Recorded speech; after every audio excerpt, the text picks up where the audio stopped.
ब्रह्मचर्य इस सनातन धर्म का लक्षण।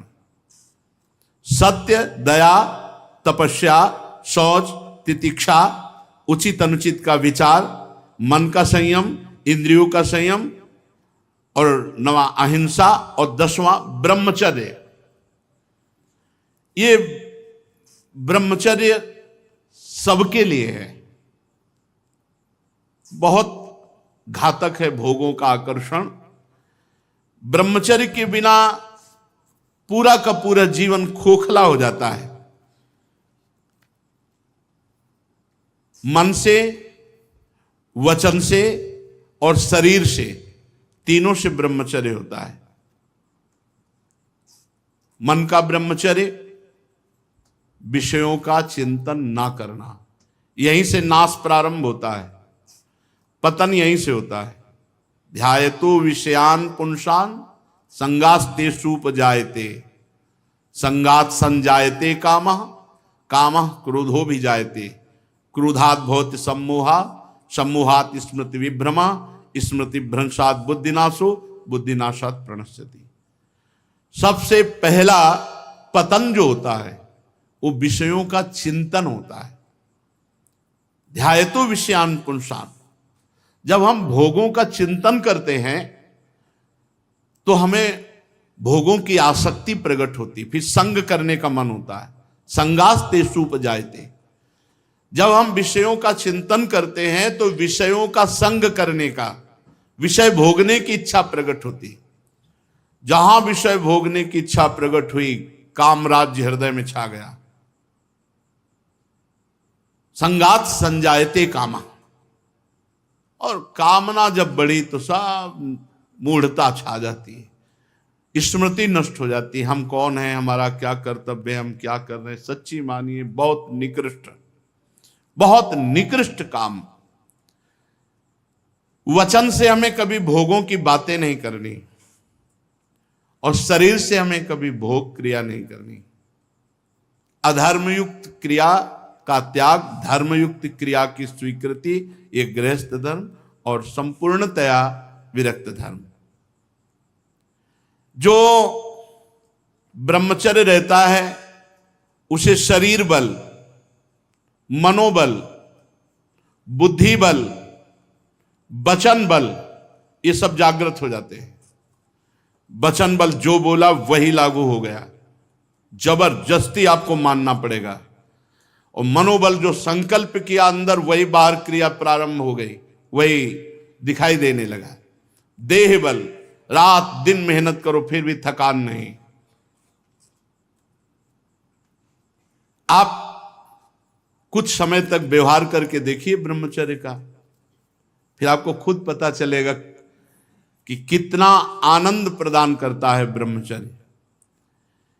ब्रह्मचारी को विषय भोग जहर है ऐसा मानना चाहिए। जैसे कितनी भी सुंदर खीर हो और कोई हमारे कान में आकर विश्वसनीय कह दे कि इसमें जहर पड़ा है तो हम बिल्कुल नहीं खाएंगे।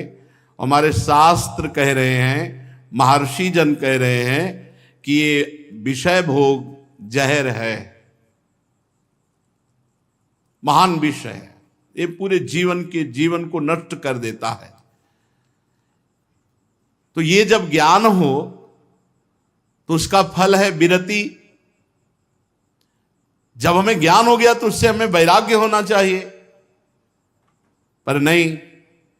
ये ज्ञान तो है कि भोगों में सुख नहीं है, भोग दुख रूप है, भोग जहर के समान है। कैसा ज्ञान है? वाचिक ज्ञान, उपदेश देने के लिए। लेकिन जब भोग सामने आते हैं तब ये ज्ञान काम नहीं करता। यदि उपासक भोगों से भयभीत हो जाए तो बच जाए, बहादुरी नहीं, भागना पड़ेगा इसमें। एक बार पूज्यपाद सिउड़िया बाबा जी ने स्वप्न देखा। स्वप्न में भी कितने सावधान हैं। भिक्षाम देहि, एक घर में आवाज लगाई, नारायण नारायण। तो एक माई निकली, सुंदर अप्सरा, हीरे जवाहरात से, रत्नों से भरी हुई थाल, आवाज एक घर में लगाई और सैकड़ों घरों से निकल आई और सब एक से एक सुंदर, और चारों तरफ से घेर लिया और मुस्कुराना, हाव भाव प्रकट करना। बाबा भागे और बहुत जोर के भागे और कई किलोमीटर तक भागते रहे। फिर पीछे मुड़ के जब देखा कि कोई नहीं दिखाई दे रहा, तब खड़े होकर सांस ली। जब सांस ले रहे थे तो आंख खुल गई। आंख खुल गई तो नारायण नारायण नारायण। अच्छा हुआ कि स्वप्न में भी भागे। भागने से ही बचोगे, यहां जीतने की चक्कर में मत पड़ना, बहुत धोखा है। ये मन बहुत धोखेबाज है। यदि कोई विषय से ऐसा भय रखे जैसे सांप, बिच्छू या सिंह,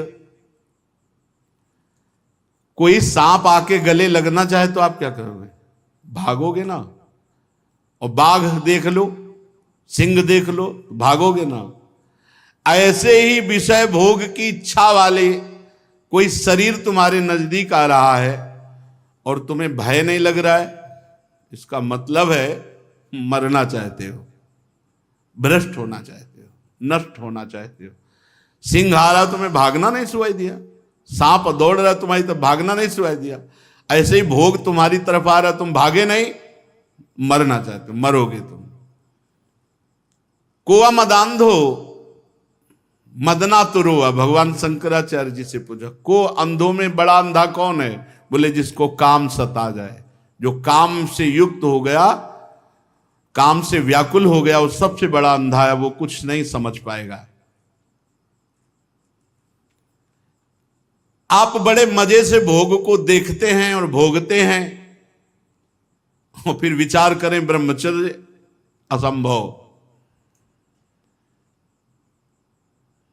जैसे जलेबी है, एक बार चख लिया तो जलेबी नाम लेते ही वो कुरकुराहट वो मुंह में आ जाएगा, नहीं आ जाएगा? इसे कहते हैं तृष्णा। भोग भोगा, अब वो तृष्णा जहर की तरह तुम्हारे हृदय में बस गई। अब वो भगवाने निकाले तो निकाले, नहीं तो पूरा जीवन भर मार देगी। भोगों का जहर तृष्णा। तृष्णा अनंत जन्मों से हम भोगते चले आ रहे हैं, इसलिए हमारी परवशता हो गई है। परवशता, इंद्रिय और भोगों में विवशता, हम हार चुके हैं। लेकिन मोक्ष का रास्ता जितेंद्रियता से जुड़ता है, परवशता से नहीं। इसलिए आपको एक इंद्रियों के भोगों से जीतना पड़ेगा, लड़ना पड़ेगा। भटकते रहने से ये जन्म भी चला जाएगा, जैसे और जन्म चले गए।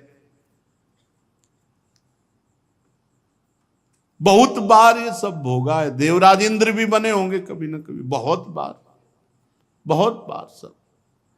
लेकिन भगवान के प्रेमी भक्त कभी नहीं बने जिंदगी में, पक्की बात। इस बार अवसर मिला है भगवान से प्रेम करने का। कोल्ले जी अल्ल जी के चरित्र में नहीं आता कि बचपन से बैरागी और एक राजा की उपवन वाटिका में वो शयन कर रहे थे, वहीं वो सब राजकुमार और सब वैभव सब देख करके उनके मन में ऐसी लालसा आ गई कि यार ये सुख